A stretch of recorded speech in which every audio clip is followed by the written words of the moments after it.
Toussaint, on ne refuse pas de statut à l'opposition.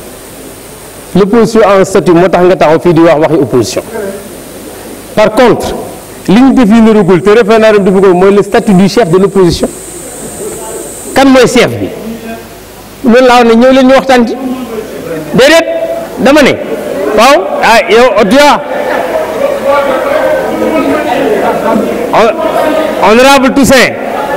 loi bi demul ba ci ne kan mooy chef de l'opposition waxul ne mooy président groupe parlementaire opposition bi waxul ne mooy chef de parti bi gën a raw parce que boobaa sax danañ xam kan mooy coppi député ci opposition day xaw a doy waar waxut également leneen moo tax ma ne ci concertation ñëw leen ñu waxtaan ci naka la ñuy définir kan mooy chef de l'opposition bu fekkente ne chef de l'opposition mooy ki nga xam ne kii dafa nekk fii jiite groupe bi gën a rëy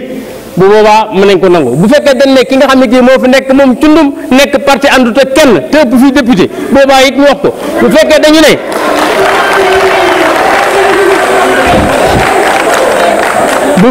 bu fekkee tamit dañu ne bu ñu demee élection présidentielle ki jël deuxième mooy nekk